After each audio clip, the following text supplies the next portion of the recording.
Welcome to Through the Bible with Les Feldick, a 30-minute walk through the Scriptures teaching in-depth Bible truths that change people's lives.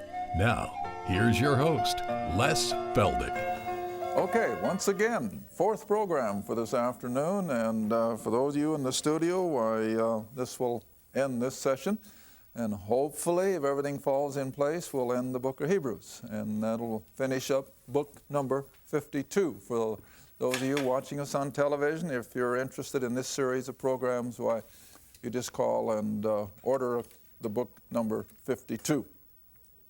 My wife loves that. Okay, I think that's about it. We don't need any more announcements. Most of you out on television know who we are and what we're doing, and we're just going to get right back into the book. And Hebrews chapter 13, and we're at verse 10. Hebrews 13, verse 10.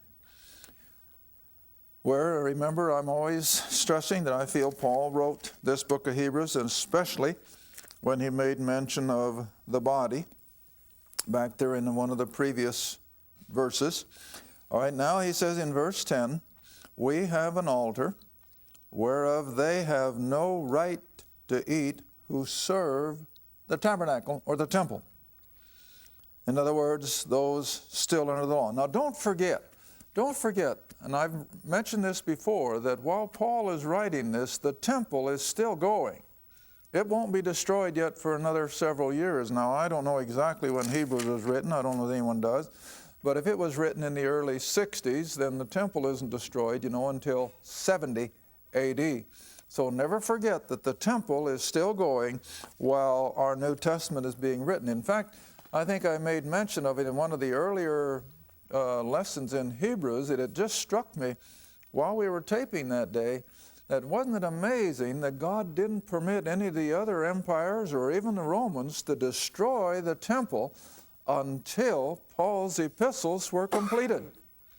Because after all, until Paul's epistles were completed and the age of grace was now made available, the temple was necessary. It was the only approach to God.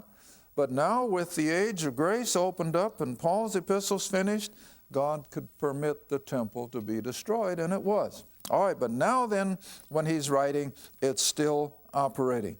So we have an access to God that those who were still under temple worship didn't understand. They didn't know what it was. Verse 11, for the bodies of those beasts, those sacrificial animals, whose blood is brought into the sanctuary by the high priest for sin. Now that, of course, was a reference to the Day of Atonement. They are burned outside the camp. Now the camp here in Hebrews, of course, is a reference to the city of Jerusalem. And even in the temple worship, those beast bodies were not burned there in the temple complex. They were taken outside the city wall. All right, now then verse 12. Wherefore, since even the sacrificial animal for the Day of Atonement had to be burned outside the city wall, wherefore Jesus also, that he might sanctify the people with his own blood, in other words, his work of the cross, his death, his shed blood, he too suffered where? Outside the gate. In other words, the Jews would have never agreed to have such a horrible spectacle as the crucifixion take place inside their hallowed ground. So they made sure that the Romans carried out the crucifixion outside the city wall. All right, so it was all in a fulfillment of God's divine purposes. So Christ also, you see, suffered outside the city walls. Verse 13, let us, now then as believers, let us go forth therefore unto him without or outside the city or outside the camp, bearing his what? Reproach. Now you see, Present-day Christendom has almost glorified the cross, haven't we?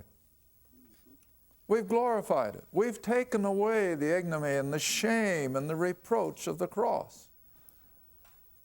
But oh, it was a place of horrible shame and reproach. All the sin of the world, all the filth of mankind's sin was laid on Christ as he hung on that cross, and we can't comprehend that. I think I said it in our last taping session. I said it in a couple of my seminars in the last month. There isn't a man alive that can understand all that took place at that cross. You and I can't comprehend it. When God reckoned all the sin of mankind as having been placed on the sin bearer. Now listen, you and I have got a vague notion of sin, but we can't fathom the depths of it like God does. And yet he laid it all on Christ. And so it became a place of horrible, horrible reproach.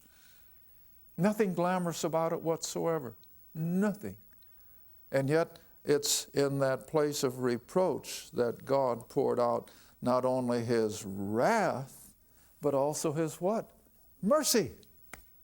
See, that's why I maintain it's no longer mandatory for us to pray the so-called sinner's prayer. God be merciful to me, a sinner. Hey, that's already done.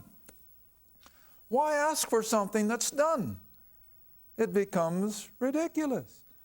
God poured out his mercy. All of heaven's mercy was poured out to compensate for the wrath of God. And for us to now come back and say, oh, God, be merciful to me, hey, it's ridiculous. It's already done. And so we say, if you're going to cry out for mercy, then you're telling God he didn't. But yes, he did.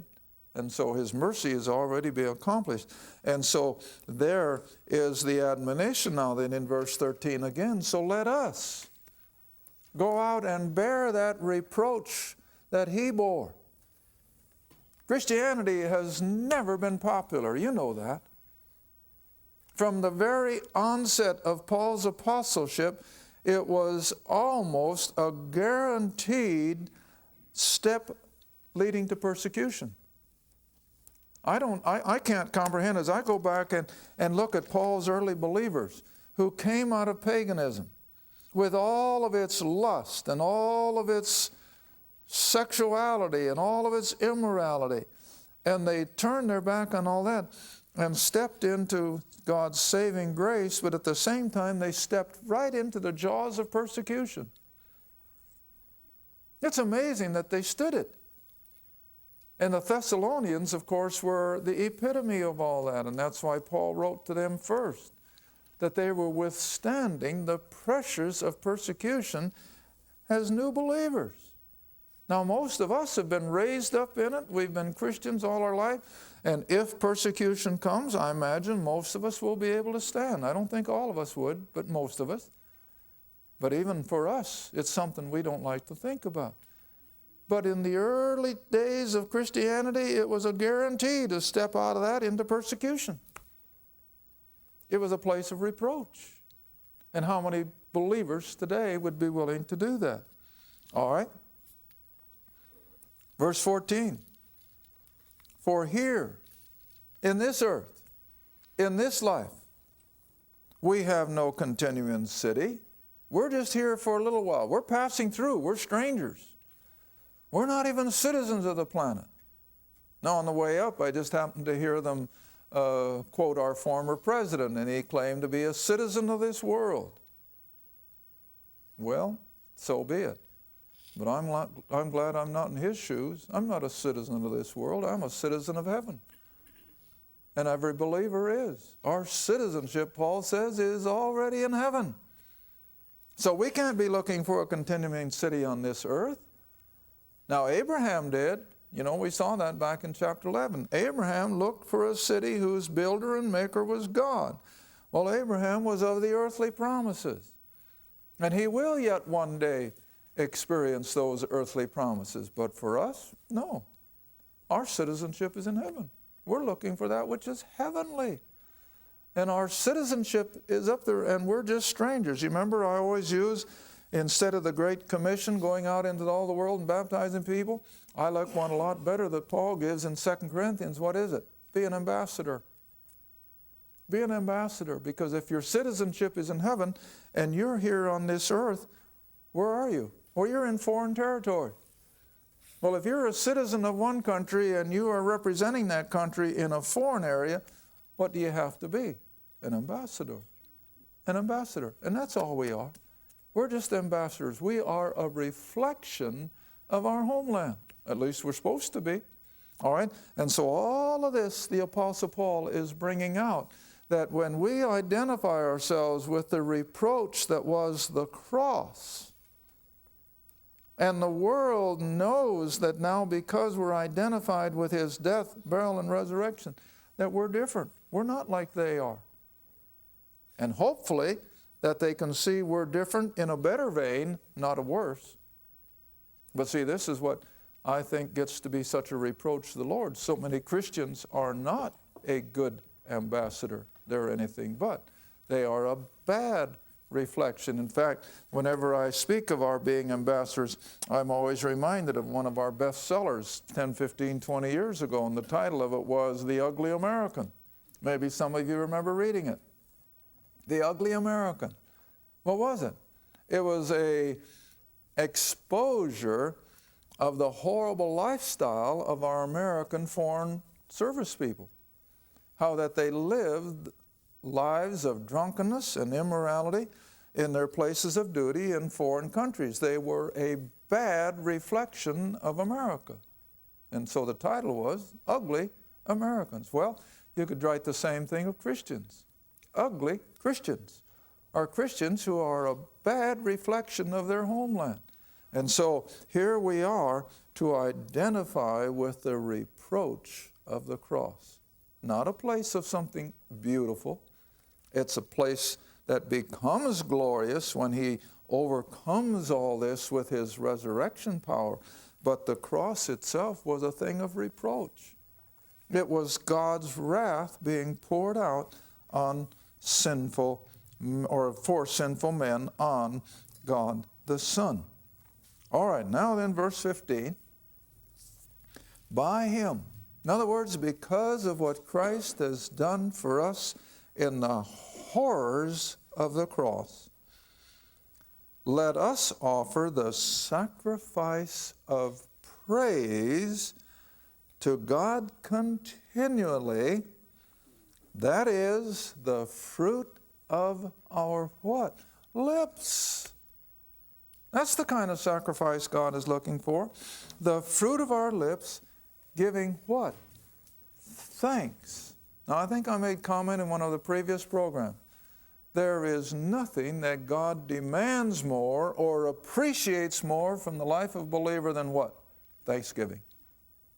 If you're not living a life of thanksgiving, don't expect God's blessings, because God has every right for a believer to just constantly be thankful. Be thankful. All right, whenever I think of this verse, I have to think of Romans 12, and when I think of Romans 12, I think of this verse. You know, it's backwards and forwards, however you want to look at it. But come back with me to Romans chapter 12. And I think this will make sense. Romans chapter 12.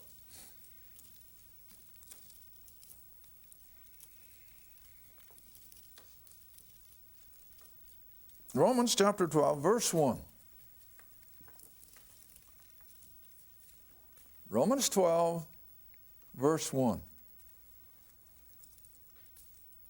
Where Paul writes to you and I as blood-bought believers, I beseech you, therefore, brethren, by the mercies of God, that you present your bodies, your flesh and blood body, that you present your bodies a living sacrifice. Now, we normally think of a sacrifice as something that what? Gives up its life. But Paul isn't talking about us to go out and lay down our life and all that. but we are to be a living sacrifice, holy and acceptable unto God, which is your reasonable service. In other words, it isn't something that God is being unreasonable. This is something that every believer should be able to do without any problem whatsoever. And that is to present our bodies a living sacrifice, holy and acceptable unto Him. Now, keep that thought as you come back again to Hebrews chapter 12, or 13 rather, and see why I make the connection. Verse 15 again. So by Him, because of what He has done in that place of reproach outside the city walls, where the religious community would have nothing to do with Him. Does that ring a bell? I hadn't intended to say that either. But isn't that true?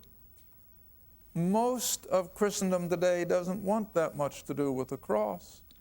They like a social gospel, but they don't like the cross anymore. They sure don't want the blood, because it's a place of reproach. All right, but now then, because of the place of reproach and what He's accomplished, now we can come back and offer a what? A sacrifice. A sacrifice of praise, the fruit of our lips. Well, goodness sakes, what are the lips a part of? Your body. And I think you can rightfully tie these two portions together. That if you want to live a life that is pleasing to God, a living sacrifice, all you have to do is just use your lips in praise and thanksgiving. And God will be pleased. I know He will. All right? So we offer up the sacrifice of praise once a month, once a quarter. No, continually. Every waking moment of our life, we should be just simply praising God in one way or another. And that's not asking too much. That's not asking a bit too much. I dare say there isn't a parent sitting here that wouldn't just swell with pride if every day one of your kids would call from some distant place and just, thank you, thank you, thank you, Mom. Thank you, Dad, for all that you've done for me. Wouldn't that just swell your whole being? Well, you think God's any different? There's nothing He likes better than to have His children approach Him with praise and thanksgiving for what He's done, for what He's doing, for what He is. See? All right, time to go on or we won't get Hebrews finished.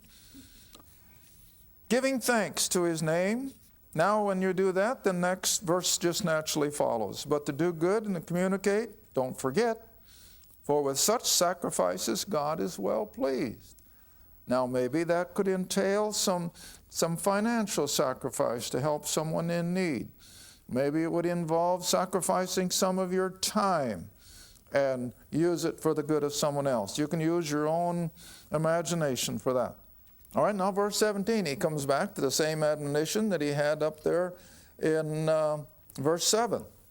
It's almost a repetition. Obey them who have the rule over you. Now, for the Hebrews, this, of course, was the leadership of especially the Jerusalem church, Peter and the 11. Obey them who have the rule over you. Submit yourselves, for they watch for your souls as they must give account, that they may do it with joy and not with grief, for that is unprofitable for you. In other words, if you want to bring it into your own church situation, there's certainly nothing that's saying you can't. But if you do, then that tells the whole story. What is the purpose of your church leadership?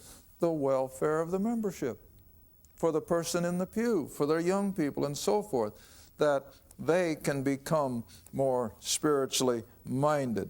And so always remember that these things all fit together. All right, now then in the closing verses of Hebrews, verse 18 to the end. These are just simple requests from the apostle. Pray for us, for we trust we have a good conscience in all things, willing to live honestly.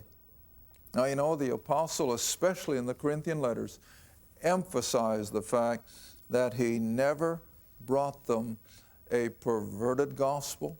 He brought them nothing but truth.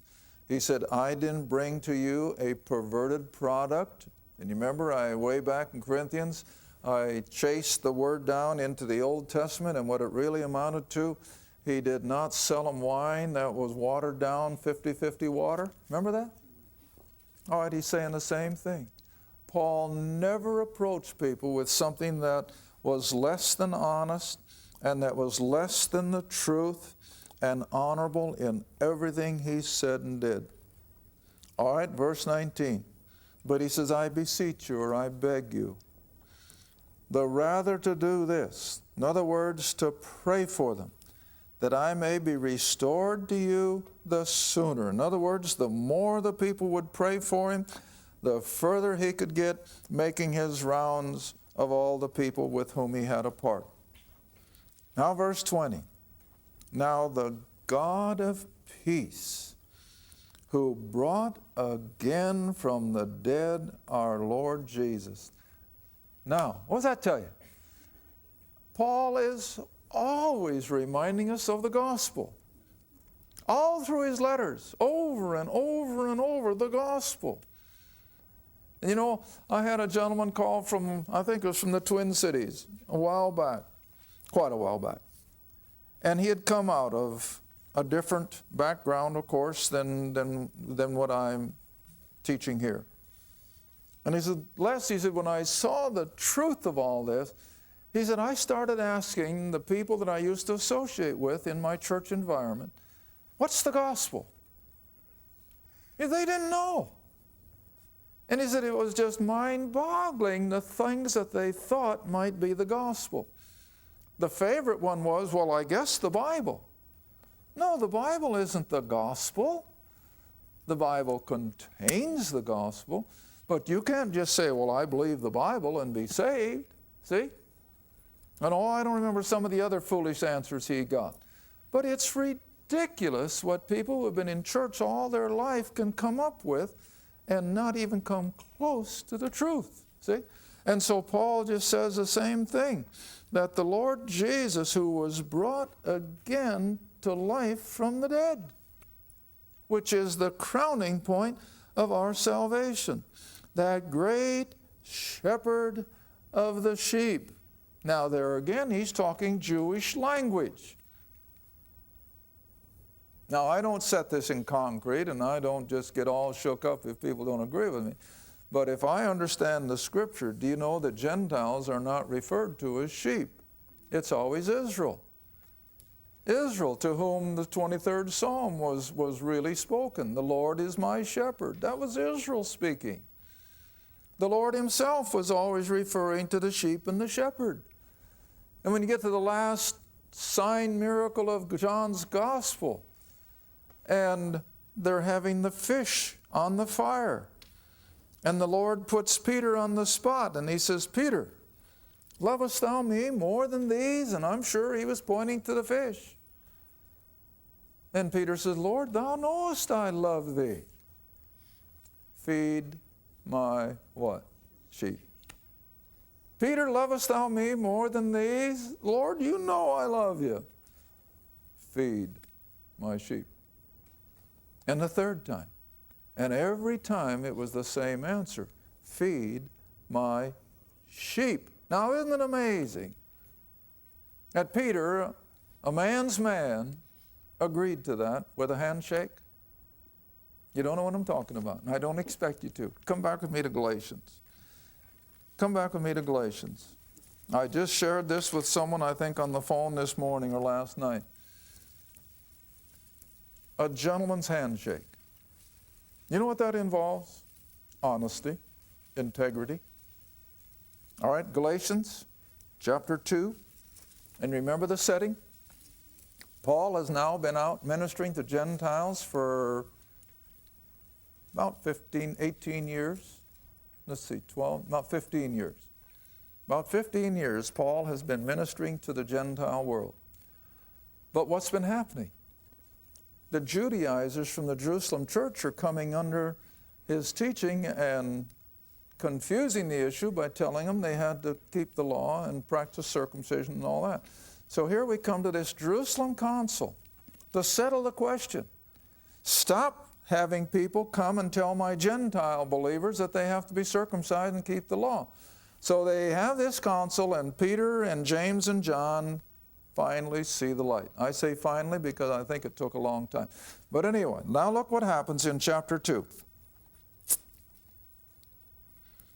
Verse 8, for he that wrought effectually in Peter for the apostleship of the circumcision, or Israel, the same Lord was mighty in me toward the Gentiles. Now here it comes. And when James and Peter and John, who seemed to be pillars, understood or perceived the grace that was given me, they gave to me and Barnabas the right hands of fellowship. What does that mean? They shook hands. They shook hands. And what did they agree as they shook hands? That we, Paul and Barnabas, would go to the heathen or the Gentile, and they, Peter, James, and John, and the rest of the apostles would go where? To Israel. That was the gentleman's agreement. Do you think Peter ever backed off of that? I don't think so. He was too much of a man. And so who did he continue to feed? The sheep. Israel. See? And so now then quickly, now only got 2 minutes left. We've got to hurry or we won't finish Hebrews. And now chapter 13 again. So here we have the whole concept, see, that these Jews are under the control and the headship of the chief shepherd.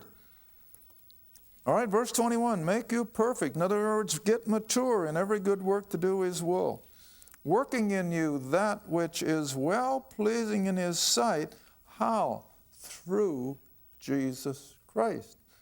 Now, what does Paul tell us in one of his other epistles? I can do all things through Jesus Christ, my Lord. All right, so this is what he's admonishing. All right, now we've got to read on, and we'll wind it up just in time. Making you perfect, verse 21, in every good work to do his will, working in you that which is well-pleasing in his sight through Jesus Christ, to whom be glory forever and ever. And I beseech you, brother, permit the word of exhortation, for I have written a letter unto you in few words. Know you that our brother Timothy. Now, who would naturally call Timothy his brother? Paul. And so here's another reason I feel that he's the writer, and that he's set at liberty, with whom, if you come shortly, I will see you. Salute all them who have the rule over you. And so we come to the end of Hebrews. Thank you for watching Through the Bible with Les Feldick. Through the Bible is a partner-supported ministry. If this program has been a help to your study of the Scriptures and you'd like to see others enjoy the teaching, your support would be greatly appreciated. Write to us at Les Feldick Ministries, 30706 West Lona Valley Road, Kinta, Oklahoma, 74552. Or call 1-800-369-7856. Be sure to tune in next time to Through the Bible with Les Feldick.